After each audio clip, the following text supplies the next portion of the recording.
Good afternoon and welcome to Nightly News. I'm Heather Bazley. And I'm Carly Ceglio. Today is Friday, February 2nd, 2024. A new decision by the Florida Board of Education has sociology students searching for a new course. Nightly News reporter Giovanni St. Seren tells us more about what faculty and students think about the ruling. On January 24th, Florida's Board of Governors announced universities will no longer allow a sociology class to be included in required courses. The college-level Principles of Sociology course will no longer fulfill Florida's State Board of Education core requirements.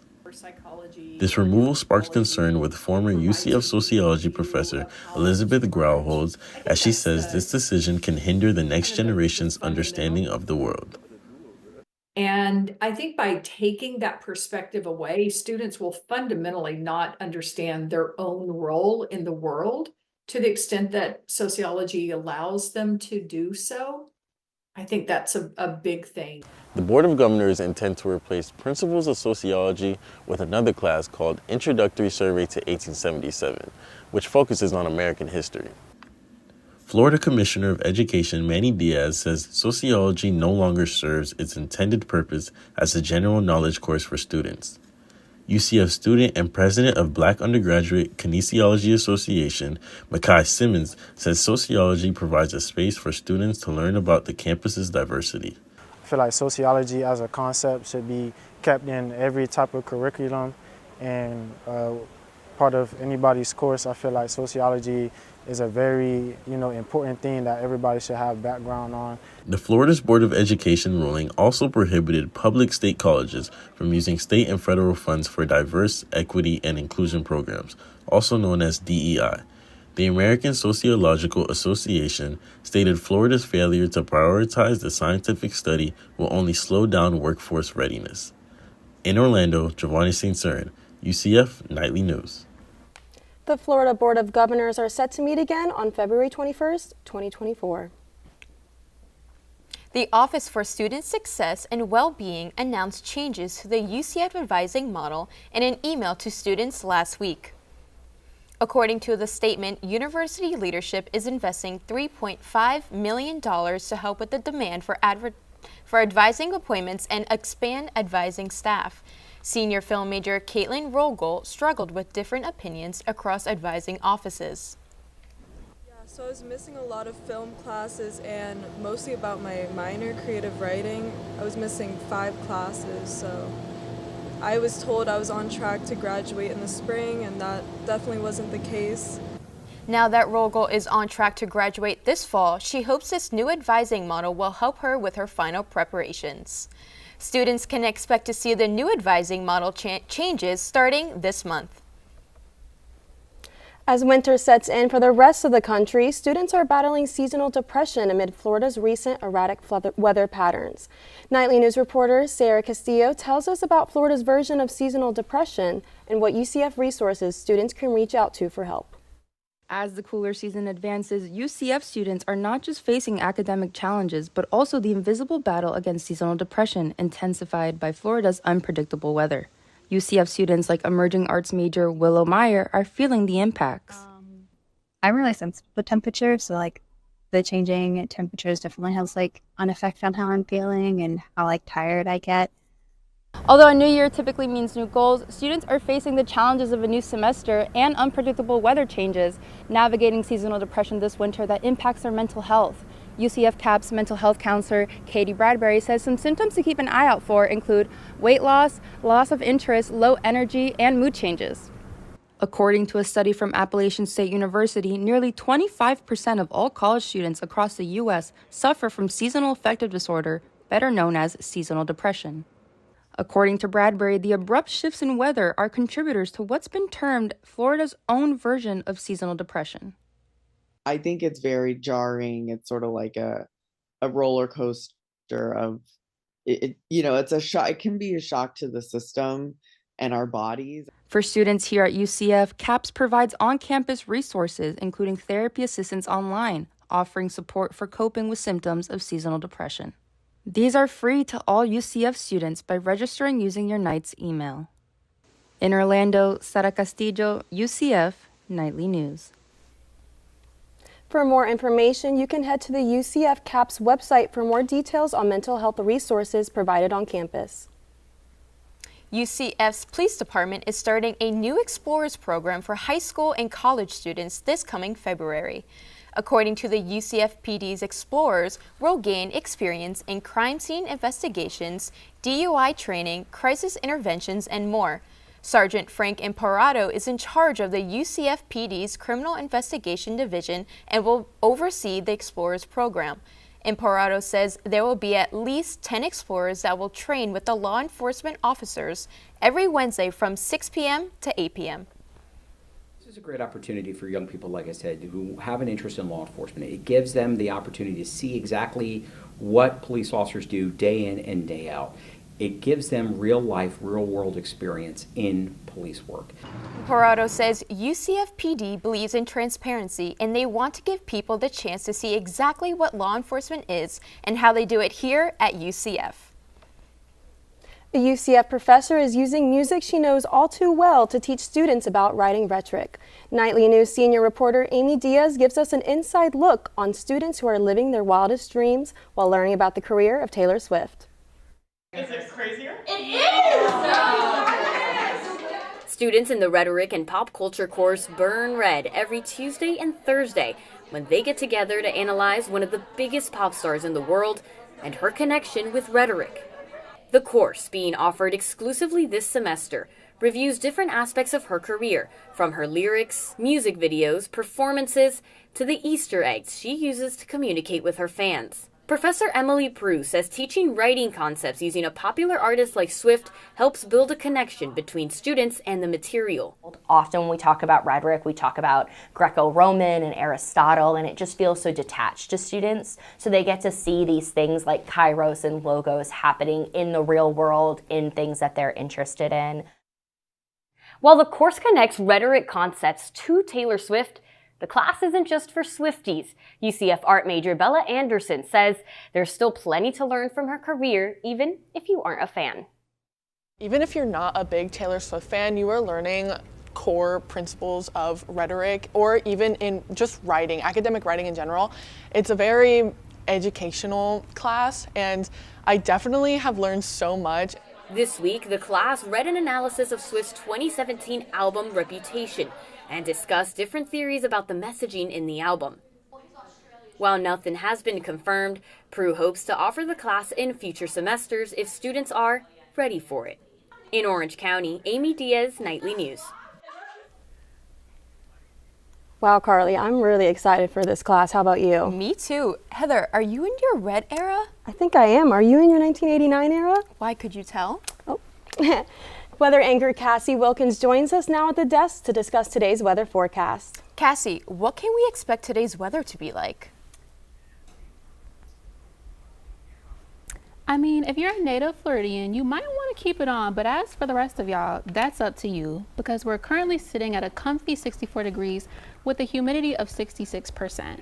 The wind is traveling southeast at about 4 miles per hour, and we've got a solid 0% chance of rain, so luckily no umbrellas are needed tonight.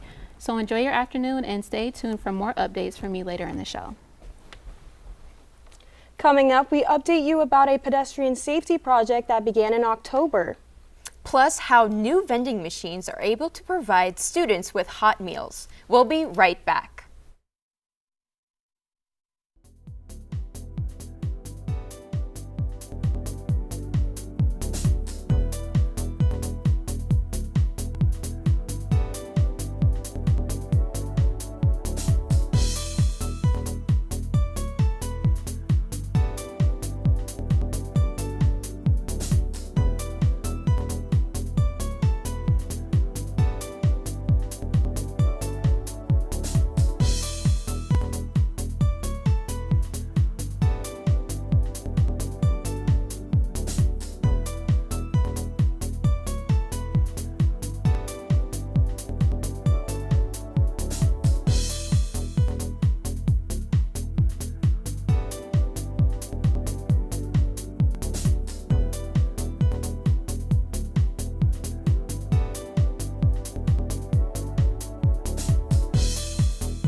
Last October, a project aimed to improve pedestrian safety along the streets surrounding UCF began.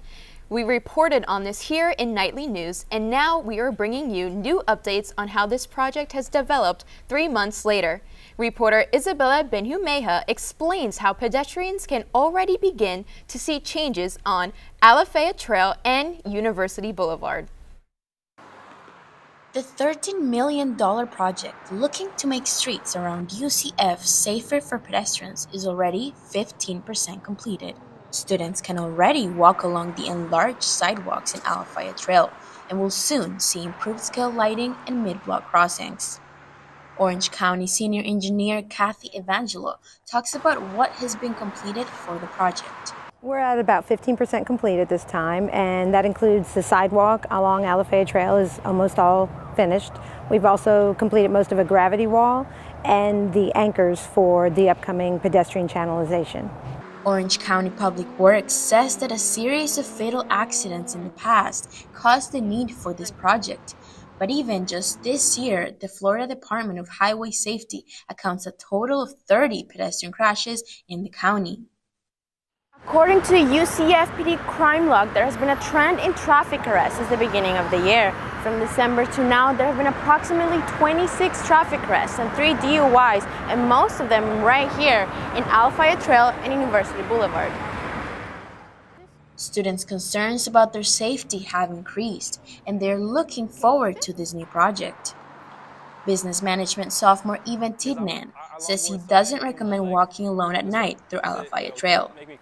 For me, I haven't had any incidents or anything like that, but I can see how it can happen. Like, especially at night when I'm going, because sometimes I just longboard at night when I'm not going to class. I don't recommend it, like, especially if you're just like by yourself and something like that. I usually just have either like my light, my flashlight on. We're expected to see significant changes late this year, and the project will be fully completed by early 2025, according to Evangelo. In Orlando, Isabella Benjumea, UCF Nightly News. Even though this construction has been affecting traffic along UCF's main roads, it will benefit students' safety in the near future. A new machine is heating up at the Rosen College of Hospitality Management campus. A modern vending machine called the Just Baked Bistro provides students with a hot meal in just a few minutes. The bistro changes meal options every day from a range of food from sweet lava cakes to hearty breakfast sandwiches. Students simply click on what food item they want and the bistro steams the item for a fresh taste. Just Baked Bistro is located in the student lounge for everyone to enjoy. Same exact thing. Can you state your name and your major? Yeah, my name is Jacob Foster. My last name is spelled F-O-S-T-E-R, and I'm before. What do you think about it? Yeah, so I've used it twice between classes. It's great because I've been at Rosen for about 3 years and there really isn't much food options. It's just the vending machines and stuff off campus, so it's great to be able to get food between classes and have like hot food, and it's actually pretty good. And now, the Just Baked Bistro will be located at the Rosen College campus for a 90-day trial run until the bookstore and cafe reopen. UCF students now have a new and more efficient way to order food on campus. Just last week, at UCF Dining on Instagram announced their partnership with the app Transact Mobile Ordering to allow students access to mobile ordering options. Students will be able to order food from wherever they are on campus. According to the Post, philosophy senior Javon Matthias thinks changes like these should have been made a while ago. Higher ups, I don't really know what they're dealing with as it relates to costs and all types of things of that nature. So, I mean, I would imagine they had a whole bunch of other stuff doing, but now they're able to do this, so I think I'll cut them some slack. This service will be available at most locations. Meal plan holders can use their dining dollars to purchase directly into the app. A disease threatening endangered sea turtles is currently on the rise. I had the chance to talk to UCF researchers about this virus and what potentially could be the leading main causes. Is known as fibropapillomatosis, also referred to as FB or turtle herpes, affects sea turtles in Florida and other parts of the world, according to NOAAfisheries.gov. Sea turtles with FP have external tumors that can prevent them from seeing, swimming, and feeding properly. UCF biology student Katie McQuarter is passionate about the animals she's researching. So I've always loved turtles just because, you know, they are such a vital part of the ocean ecosystem, and you know, they're just beautiful, magnificent creatures. During this winter season, the percentage of turtles affected has strengthened according to National Geographic. The National Library of Medicine says that this disease could be caused from human-driven changes such as pollution and urbanization, but it is yet to be determined. This disease affects all 7 of the endangered species of turtles. Although a singular reason for this outbreak is not known, researchers here at the Marine Turtle Research Group feel as though there are multiple factors that could be the leading cause for FP. It's possible too that some of the turtles that maybe are more likely to get FP, maybe there's something going on with their immune system. They just lack the genes to mount a response, or they don't have like the right combination of genes, kind of like why do some people get really sick from COVID and others don't? And so it's probably what we call multifactorial, which makes it really difficult to study. To rehabilitate sea turtles with fibropapillomatosis, wildlife veterans remove the tumors surgically in hopes of returning them back to the sea. You can learn more about these critically endangered reptiles and ways to help maintain the current sea turtle population at seaturtlespace.org. Coming up, weather anchor Cassie Wilkins tells us if the cold weather will remain this week. Later on, we also take a look at how UCF scientists are doing their part in protecting the Florida sea turtles. We'll be right back.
Now let's see what's going on with the radar from our friends at Embry-Riddle Aeronautical University. Meteorologist Max Schuster brings us further details on the nation's upcoming conditions and what to anticipate. We have an unusual weather pattern occurring across the United States right now, and that is from this omega block weather pattern. That's essentially entailing that we have a ridge in place across the Great Plains. That's keeping many areas dry and warm across much of the United States right now. And as we go further into the day today, we're going to notice some showers and thunderstorms starting to ramp up across the southern plains. We might even see some severe weather. And then eventually into Saturday, that rain and moisture will push off to the east toward Florida, and that'll lead to some rainfall as we go into Sunday here locally. Now, on the flip side of things, further up into the northern tier of the country, we do have a much warmer weather pattern in place. That is due to this high pressure system, and that is dominating across much of the northern plains and the Midwest, and that is not expected to leave anytime soon. So for today, we'll have some severe weather across parts of Texas, even into southern Oklahoma. Damaging winds, large hail, perhaps even a couple of tornadoes will also be possible. That is the national weather. Now back to you in the studio. As we gear up for the upcoming week, it seems that Mother Nature has some surprises in store for us, right, Heather? Absolutely, Carly. Let's check in with Cassie for what's in store for the week. Good afternoon, night. So let's go ahead and get into our weather across our wonderful sunshine state today. So starting in Tallahassee and Jacksonville, we're sitting at some comfortable temperatures at about 69. Heading down south into Tampa and Florida, we're at a good 70 and 71 degrees. And then down in Miami, who doesn't love Miami? We have a good 75 degrees, a good day to go to the beach, lay out in the sand with some sunglasses. Now let's go ahead and look at our lows. So for our lows today in Tallahassee, we're sitting at a little chilly 44 degrees, and in Jacksonville we're at 45. Moving down south, Tampa 50 degrees, in Orlando and 49, and then in Miami 59 degrees. Now let's go ahead and look at our 5-day weather forecast. So tomorrow we can expect partly cloudy conditions in Orlando. Temperatures are forecasted to reach a high of 73 degrees, creating a pleasant day. Moving on to Sunday, and let's go ahead and toss it back to Carly and Heather. Coming up, we look into UCF softball fans' expectations for the season, including young fans' prediction for the team. Plus, we get a closer look at new renovations being made in the FBC Mortgage Stadium. We'll be right back.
What's up, Knights? I'm Reina Nieves, here to give you your UCF sports update. This past Sunday was the 3rd annual Fan Fest for UCF softball. Fans in attendance were able to play games with UCF players and coaches. Nick Salvat tells us more about Fan Fest and the expectations that the Knights have as they enter their first Big 12 season.